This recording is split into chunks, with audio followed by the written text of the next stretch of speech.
خۆشەویستان چۆری دومی بەیان باش کوردستانتان پێشکەش دەکەم وەکو ئاماژەم پێ کرد دیارەتەوەی زۆرمان تایبەت کردووە بە بابەتی جوتیاران و وشکە ساڵی لەم ساڵدا و کەمی بارانبارین و هەروەها پارەی جوتیاران کە پێویستە بەغدا بینێرێت و بۆ جوتیارانی سەر بکات گفتوگۆی زیاتر لەسەر ئەم بابەتە دەکەین لەگەڵ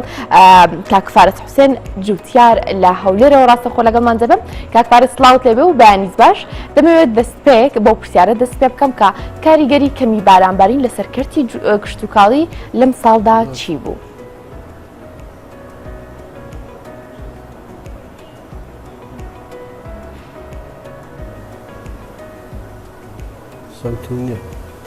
ئەمان فارزگوێ بیستی منی؟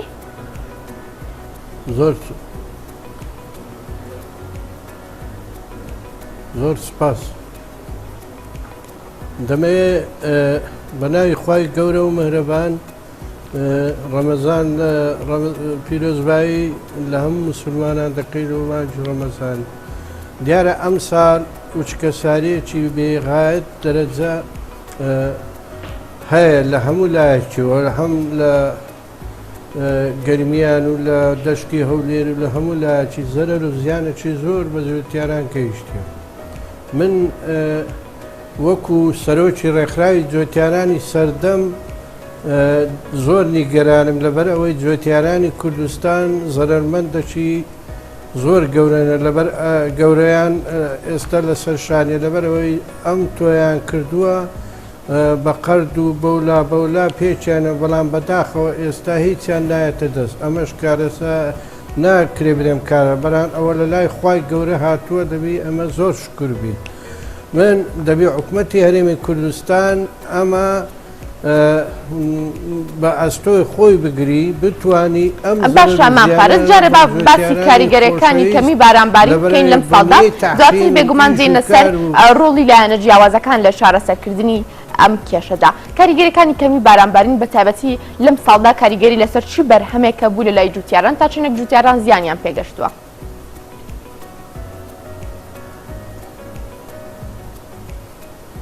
بەێ ئەم سار سەوت نییە سەوت باشە مامپارز دەپرسم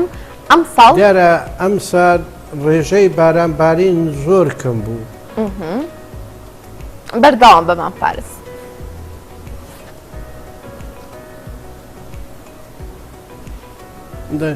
دیارە ئەم سار ڕێژەی بارانبارین زۆر کەم بووە لە ساری ڕابردوو وای کرد کە باران بە تایبەتی ئەگەر لە ئەوەلی سار پەرەی بدا معناتە پەرەی نەدا دوای لە بەهارە بارانیش هەر باران نەباری وای کرد بۆ وشکە ساریە ڕێژەی بارانباری نەگەیشتە 100 ملیمی لە هەندە جیان وای کرد بۆ وشکە ساری بەڵام ئەو بیرەی تیوازیانە کە جوتیاران هەندەکەیان ناتوانیان ئیستفادە لە ئاودانەکەی بکەن ئەمەش شتێکی باش بوو. دیارە ئەم سال ئەگەر لێک دێەوە جوتیارانی کوردستان لە 1970 زەرمەندن لەبەرەوەی تۆ مەصرفەکەی کردیتیان نایەنێتەوە دەستی. باشە ئەمە کاریگەری هەبوو لەسەر ئەوەی کە بەرهەمی خۆماڵی لەم ساڵدا بەشی پێداویستەکانی ناخۆی هەرێمی کوردستان نەکات؟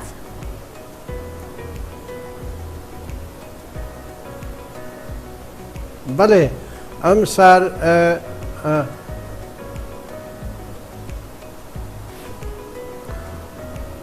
ئەم سال بەرهەمی کوشتتوکان نیوە زیاتر کەم دەکات ماحەدای ئەوانەی ئاویان داوە ئەوەی دیدێمێکە هیچی لێ بە باش ناکەوی هەمووی حیوانیش نایخوا ئەمە کارێکی خوا ئەوەی هیناوە وای کردووە دەتوان برێم لە 6 جوتیاران زەرمەندن تقریبا 125 ئەوانەی کە ئاویاندایە بە مڕەشات و بیریان هەیە ئەوانە ڕەنگە ئیستفادەی لێ بکەن ئەمەش شتێکی زۆر ناخۆشە چکە کەرتی کوشتتوکان عامودی فەقەری ژیانی فەقیر و هەژار و جوتیاران و گوننشینە کوردستان لەسەر ئەستۆی جوتیارانە. ئێمە ئەگەر هەوڵمان داوە وەکو ڕێکخراوی جوتیارانی سەردەم من کە سەرۆکی ڕێکخراوەکەمە نامەیەکی کتابێکی ڕسمیم دایتە سەرۆکی وەزیری کشتوکار و سەردانی وەزیری دارایشم کردووە لۆی قەرەبووی ئەم جوتیارانە و مام فارس بێگومان دێنە سەر ئەو بابەتەش بەڵام من لە سەرەتادا دەپرسم لە قسەکانیشدا ئاماژەت فێکردن دەک لە جوتیاران پشتیان بابیری ئێتیوازی بەستۆ دیارە لە وڵاتانی دەرەوە هەندێک جار یا زۆربەی جارەکان کە پشت بە ئاودێری دەبستن واتە ئاوی ژێرزەوی یاخود بیر جوتیاران پشت بەمانە دەبستن لە هەرێمی کوردستاندا تا چنێک گرنگی بەمەدراوە بۆی لە ساڵانی وشکە ساڵیدا سوودی لێ ببینرێت.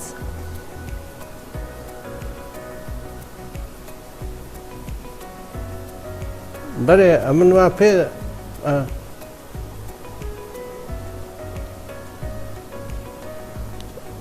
ئەم سار 125 جوتیارانی کوردستان سوودیان لە ئاودێری وەرگرتووە ئەوانە کە بیری ئیتیوازیان هەیە ئاویان داوە دەبا حکوومەتی هەرێمی کوردستان لەبەرەوەی ئەمە ئاومان هەیە سەدەکانیان بە قووەت کردووە بیانتانبە لە 30 سارەی حکومڕانیان ئێستا ئەمە پێویستمان بۆی نەبوو بارانبارین ئەوەندە لە ئەستۆی جوتیاران برێ دەباریانە بتوانین ئاومان خەزن دەکرد ئێستا هەموو کوردستان تووشی ئەم نەهاتەی نەدەبوو کە جوتیاران بە سەریان داهاتوو دەمەوێت باسی خارەکی زۆر گریم بکەین ئەمە وشکە سارەکەی ئەم سارە تازە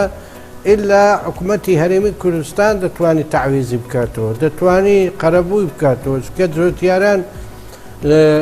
خاک و کەرتی کوشتوکار و ئێمە زۆر بە پێیتوبەرەکەتە بەڵام بەداخەوە ئاومان نەبوو وای کرد ئەمە بۆ وشکە ساری حکوومەتی هەرێمی کوردستان هەر لەسەر پرسیارەکەی پێشوم کە پرسیاری ئەوەم کرد تا چنێک گرنگی بە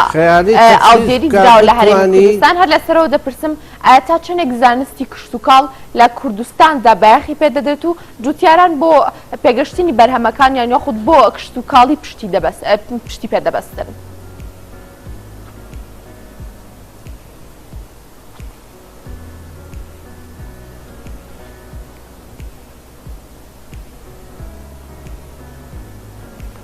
دیارە حکوومەت بەرهەمی خۆمالی بە بازار ناکرێ بەڵام بەداخەوە گەنمەکە باش بۆ گەنمەکەش ئەسا تووشینە بەرهەمێ خەرکەچی زۆری جوتیاران بە ئاودێری و بە هێنانی بەرهەمی خۆمالی وەکو مێوەجات و تەماتە و هەموو پێداویستەکان خەریکە بەڵام بە بازارکردنی زۆر ئەستەمە لەبەرەوەی هەتا ئێستا حکوومەت نەیتوانێت قەدەغەی بەرهەمی دەرەچی بکە ئەمە زەرەر و زیانەکی زۆر بە بەرهەمی خۆمالی بەڵام بەداخەوە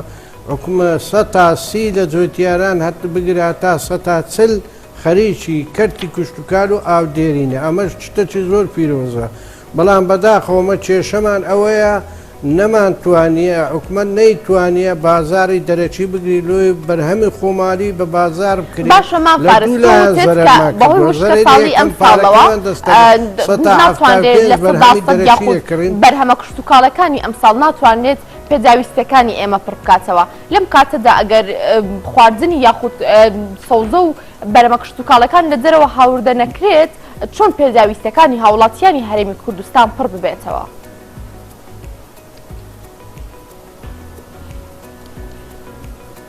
بەێ ئەوە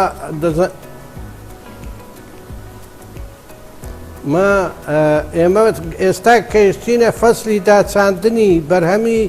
خۆمالی وەکو سەوزەوات و هەموو پێداویستەکە ئەوە گەنممان نەبووە جۆمان نەبووە لەبەر وشکە ساری باران بەڵام ئەوە ئاومان هەیە ئێستا ئەوانەیە کە زەراعەتیان کردووە زەراعەت دەکەن دادەچینین وەکو میوەجات حکوومەت ئێستا دەتوانی ئەم ساڵ قەدەغەی دەرەچی بکە بتوانی بەرهەمی خۆمالی بەرەو پێش بە جوتیاران ئەوەی شینایی دەکەن هەموو ئیش خوان بەتار نەکردووە ئەوانە بیرەکانیان هەیە و عەردەکەشیان لە مستە بەرهەمیش بەرهەم دەینن بێ داویستەکانی هەموو ژیانی مرۆڤایەتی خۆمان ئیکتیفای ذاتی خۆمان بەرهەم دەینی ئەمن دەمەوێت پرسیارەکەی تەواو بکەم لۆی بتوانین شتە ڕۆنکردنەوەکی بدەین بزانانی حکوومەتی کوردستان مەجالم بدا چی لە ئەستۆیە بەدیری ئەم وشکەساریە من کتابەکەم بەناوی ڕێکخراوەکەم نووسە لە وەزیری کشتتوکال ئەوەی زۆر حەزی لێە بەڕاستی وەزیرێکی چاکەلۆی بتانی ئەم پێداویستێ پڕ کاتەوە بەدیری وشکەساری شتێک بکە. یەکەم خاڵ ئەمن کتابەکە کە نووسە بەناوی ڕێکخراوەکەی داوام لێ کردووە ئەم سار بڕێک تعویزی ئەو وشکەسارێ بکەن تۆ گەنمە شامی و هەرزن بەلاش بدرێتە جوێتان تەژێئی جوێتیاران بکرێت لەوەی دابچینەوە ئێستا فەسلیتی دوو بتوانن 50,000 تەن جۆی بدەنە ساعمەڕەکان بە سعری مەدعوم یعنی کەمتر. سێ دەبی گەنمی باوەڕبەکراو لۆ چاندن لەگەڵ سەمات بە بەلاش بدرێتە جوێتیاران لۆی بتوانین جوێتیاران بەردەوام لۆ ساڵی داهاتوو ئەم زەویانە دابچینەوە کەمە بکرێتەوە لە زەر و زیانەکەی بەڵام ئەوە هەوڵدانە دەبێ حکوومەتی هەرێمی کوردستان ئەمە بکە و عینەن کا سەردانی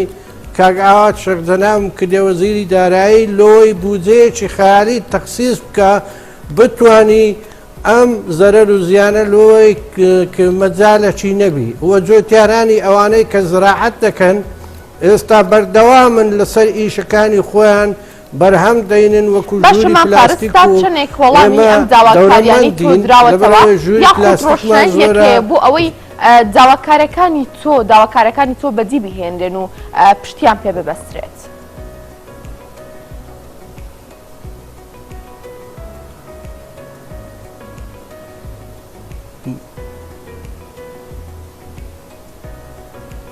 بەێ ئەمە هەوڵدانە بەڵام ئیجابەی وەزیری کشتتوکال و ستافی وەزارەت و حکوومەت بەرلۆی دەچی کە ئەمە بکەن ئەگەر ئەوەی نەکەن معنای چی دەکەن ناتوانێت دە 15 میلیۆن دلار تەخسیس بکەن هەمووی ئەوەن دەیدەوێت بتوانن ئەم کەلەنە پڕکەنەوە و هەمیش ڕێگای بگرن بتوانن ئەو بەرهەمەی ئێستا دێ فەسلی تیلۆهاوێنی ئەو داهاتەی هەرمان لەمەوە جات و هەموو پێداویستەکانی ژیانی بە مرۆڤایەتی ڕێگا بگرن چیت کە لە حکوومەتی دەرەچی بۆمان نێ ئەمە حەلەکەی ئەوەیە ئەوەی زەرەری کردووە ئەو سار بەڵام زەرەرکەی بڕە کەم کرێتەوە گەنمی بڕوا پێکرا و سەماد و زۆی بدەنە ساعمەڕەکان و تەرجیعی ئەوانەی کە بیریان هەیە گەنمە شامی بچینن سبەینێ ئەو گەنمە شامیە تعویزی ساعبەتی بکرێن بە سعرێکی چاک بدرێ حکوومەت سەرپەرشتی بکە لەوەی جوێتیاران تەژێ بکرێن و هەموو سارەکی ئەم داهاتە بە دوو فەسڵە هەم گەنم بچینن هەمیش بگەن و مەجای ئەوەش بدەن بیرەکانی ئیتیوازی خزمەت بکرێ بتوانن ئەو ئاودانە و هەولیش بدرێ بڕوایی بە سەدە بکەن سەدە ئێمە جوغرافیای ئێمە زۆر گرنگە جوغرافیەیەکی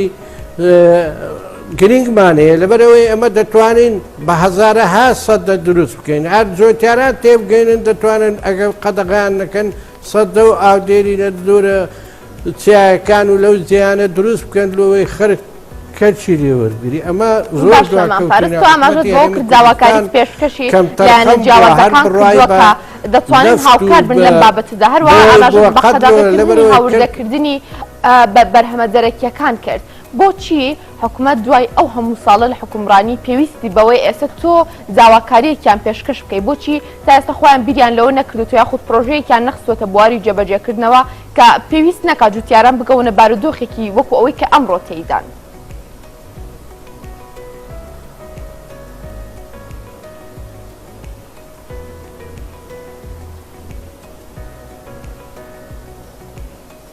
بەێ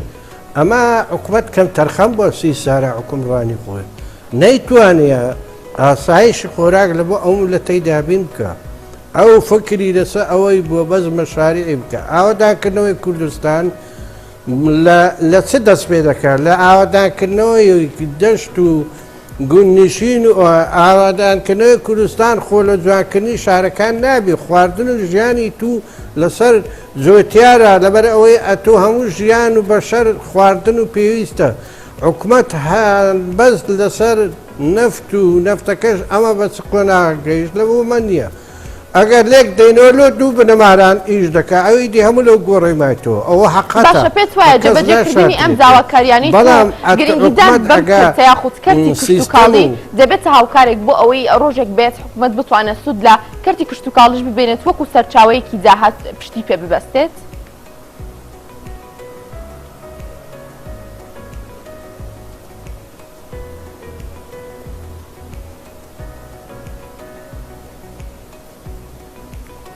ئەمە قۆناغەکی زۆر گرنگە ئەو ساردۆتیاران تووشی زەرە و زیانێکی زۆر بووینە ئەگە حکومت لەم وەزعی ئەو خاڵانەی شەر نییە من بە وەزارەتی زراعەش بەخۆشی ڕەنگە خاڵی زۆر بی هەر من نیمە یارمەتی جۆتیاران بداوە یارمەتی بوزەیەکی خەیالی لەو وەزارەتی زراعە تەخسیس بکە ئەمە معنایە هەست و ئەوەی بیر و بڕوای بەوەیە کە کەرتی کشتتوکار لە ناو پاش بە سیستەمەکی بە بیکاتە ئەولەویەی حکومڕانی کوردستان بتوانێت ئەم خاکە جوان و نیشتیمان و ئاوە هەوایە ببین ئەمە ئەگەر خزمەت بکرێ و بودجەی بۆ دابنێ بڕاو کامە ئێستا ئیختیفای زیاتیمان دەبی و زیاتریش بەروبوومان دەبی لۆ دەرێدەنین پارەی دەنێرینەوە قەنەعاتم پێ بکە ئەمن لۆ جۆتیارە لۆ هەموو دنیای ڕۆن دەکەمەوە ئەگە کەرتی کشتتوکار حکومت ببشێنتەوە یعنی ئێمە پێویستمان بە نەفت نییە نەفتەکەی هەر قەپات بکەن بەڵام بتوانن ئەم داهاتە بە سەدە و بە ئاوگرتن و بەو شتانە جێبەجێ بکەن بزانە ئەو کوردستانە دەبتە بەهەشت هەم لە ڕێوی گەشت گوزاری لە بە ڕووی بەرهەمهێنان هەموو شتێکمان و هەلی کات مەسەرەن دەتوانین بە هەزارەها خەریج و دکتۆرا و ئەوەمانەیە ئیش بکات لەسەر بزانە لە دەوڵەتان دەبینی سەر چیای ئاویان زۆرە دەکەنە برنج و پێداویستی ژیانی بێ بەڵام بەداخەوە حکومڕانی کوردستان کەم تەرخەم بووە نەیتوانیە و بەتاالەی دروست کردووە 125 ئەوە کارەساتە تووشی ئەو ملەتی باشەمان فارس تۆ لە قسەکانتدا ئاماژەت بەوە کرد کە ڕێژەی بارانبارین بە شێوازێک کەمی بارانبارین ببوورە بە شێوازێک کاریگەری کردو لەسەر کەرتی کشتتوکاڵ کە تەنانەت ئەو بەرهەمانی کە ئێستا هەندێک لە ئاژەڵەکانیش نایخۆن کەواتە ئەمە بە شێوازێک لە شێوازەکان کاریگەری کردوتە لەسەر ئاژەڵ یاخود بابەتی مەڕووماڵات و ئاژەڵەکان لە هەرێمی کوردستاندا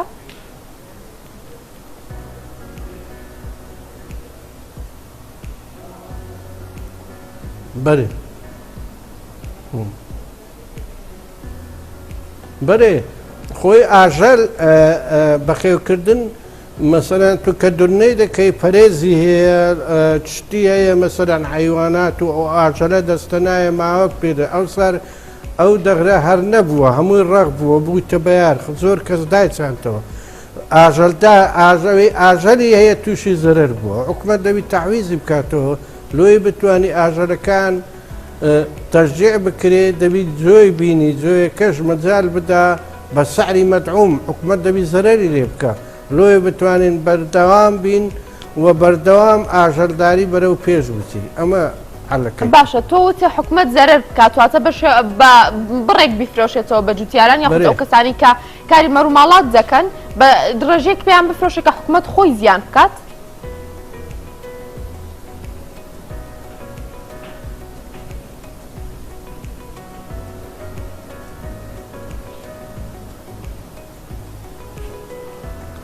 حکومت پێویستە حکومت ئەمانە ئاسایشی نەتەوەی پێدرێن ئەوانە بەرهەمی خۆمالی پێدرێ حکومت لە ئەستۆیتی چۆن بەتاڵە نایلی و خەرچی تەعینەکە لۆی ژانە ئەمەش قسمەکن لۆی ئاژەلداری و گەن و فەلاعەتی ژیان و گوزەرانی ئەو ملەتەی بەڕێوە دەبا دەبێ حکومت زەرەر بکە حکومت هەوڵ بدا حکومت باوکی ملەتە دەبی تەشجیعی خەرک بکە ئەم خاکەی بە ساحب بکە ئەو پارە و پولە یعنی ئەگەر لە جێش کەش نەقسی هەبی مەشارێع نەکا دەبی کەرتی کشتتوکار بەقووە باشەمان فارس هەستانەوەی زۆر گرنگە تەجروبەی گەورەیە دەکاتەوە کە تۆ ئێستا ئاماژەت پێکرد پێویستە زیان بکات بۆ ئەوەی کەرتەکە هەڵبستێتەوە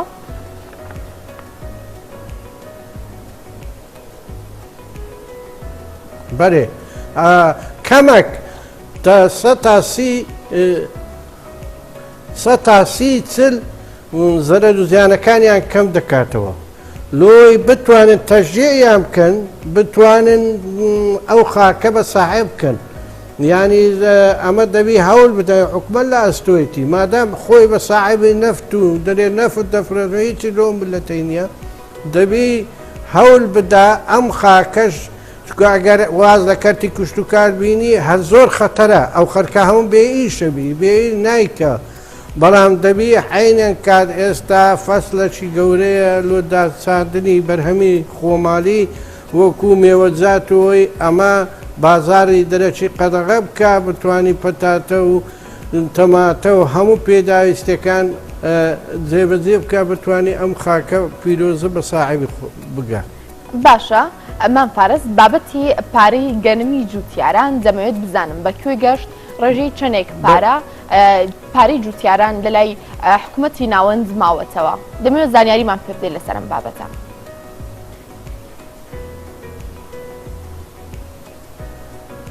دیارە من بەرێ بڕێک باشە پرسیارێکی زۆر گرنگ بوو ئێمە لە بیدایەتی ئەو کێسەی جوتیارانم لە ئەستۆی خۆم گرت 900 جارە من چوویمە بەغدای لۆی لەگە مەعامی خۆبەخشەکەم کاک بەشدار و لەوێت 950 جەرچەی محکەمەمان کرد ئێستاش ئێمە لە محکەمەکان لە دوو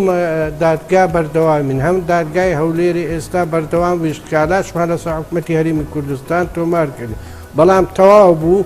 دەبینەوە لەگە محکەمەی نەتیجەی محکەمەی بەغدایە کە دەرێ لە 1 و 2 بردمانەوە لە سێمیش دەرێ عایدی 117 کوردستانە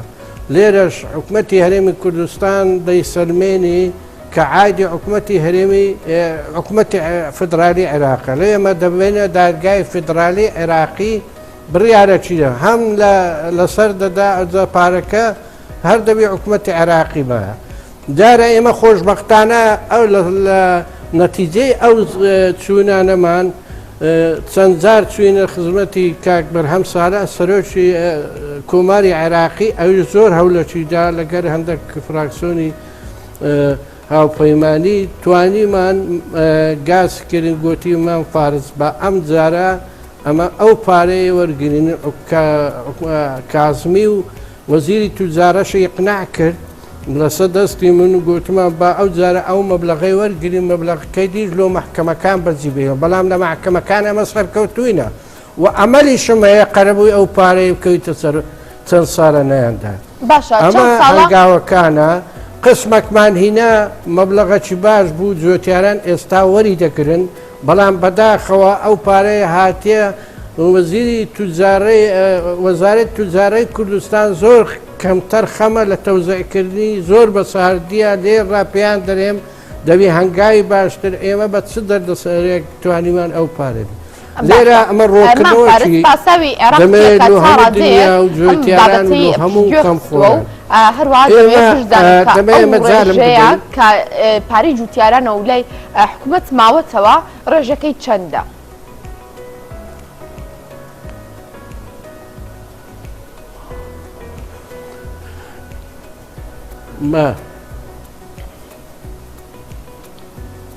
ئێمە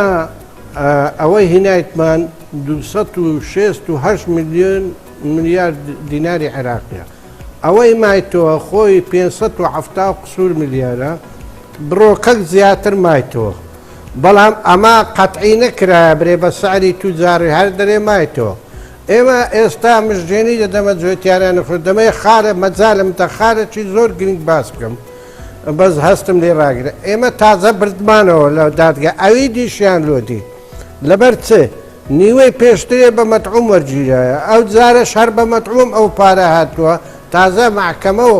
حکوومەتی عێراقی ناتوانێت نکوری لەسەر ئەوەی مایە دروستکەن دەی بدرێ من هەفتەی داهاتوو دەچمەوە بەغدای دەچمە کرد سەر کۆما تەلەبی کردیمە لۆی بتوانین هەوڵ بدەین ئەوی دیژ وەرگرن من لێرە ڕۆنکردنەوەیەک دەدەم ئەکە مەجارم بدەین دیارە حکومەتی عێراقی بەناحەق ئەم مەزالەکەم بدات حکومەتی عێراقی بەناحەق ئەو پارەی زەفت کردی لەبەرەوەی بە حەقت و پەیمان ئەو گەنمەی وەرگێ بەڵام بەداخەوە ئەمە بڕیارێکی عەبادی ناتروز بوو لەسەر دەستی حکومەتی هەرێمی کوردستان حکومەتی هەرێمی کوردستان نەیتوانێت دیفاع لە مافی جوتیاران بکە نەیتوانی بەس خۆ بەخشەکی وەشی من بە بارە و ماری خۆی 900 بەو بەرگە کوردی شەرەفەکەلۆ من دەچمە پێش دادگای عێراقی دەرێم ئێوە تەعداتان لە حکومەت لە جوتیارانی فەقیر و هەژار کرد بەڵام بەداخەوە من لێرە ڕوونکردنەوەیەکی دەکەم با خەرک گوێرێبی بینەران ئەوانەی کە ئەو گەنمەیان تووشی قاچاقچی و ئەولا کرد ئێلۆ ئەو کاتی نەیانتوانی سەعابەتی ئێستا دەچن لەسەر شاشەی تەلەڤیزیۆن خۆ بەهادەن ئێمە پارەکەمانێنە هەر عیبە باسی بکەن لەبەرەوەی ئێنگۆ واجبتانە چوینە پەرلەمان چوینە حکومڕانی دیفاع لەو ملەتەی بکەن بەس خۆ بەخشەکی وەچی منی فەقیر بە بەرگ و پارە و ماری خۆی دەچی دیفاع ئیمن حەقا مجاملەی لەگەر ئەوەی مەکەن ئەنگۆ غەدر و لە چۆن عەبادی و حکومەتی هەرێمی کوردستان غەدری لە جوتیاریان کرد ئێوەش هەر بەرپرسیارت غەدرتان لە جوتیار ئێستا لەسەر شاشەی تەلەڤیزیۆن خۆتان بامەدەن من شانازی بە خۆم ناکەم بەڵام کوڕە کورد دەکەم بە شەرەفی کورد دەچمە پێش دادگای عێراقی دەڵێم ئێوە تەعدا لە خەرک کردیە قوت و ژیانی ئەو ملەتە هەژارە بەرپە کردیە سەبەبەکەش حکومەتی هەرێمی کوردستان مەجالی ئەو قاچاقچیانەیدا ئەوان کردتە مەهانە بەس حکومەت عینە کات حکومەتی عێراقی مقەسرە لەبەرەوەی بە حەقت ئەو گەنمەی تەسمیر کردیە ئەمە کێشەکەی جوتیاران باشە مام فارس حوسێن جوتیار ڕاستەخۆ لە هەولێرەوە لەگەڵ مابووی زۆر سپاس بۆ تەواوی زانیارەکە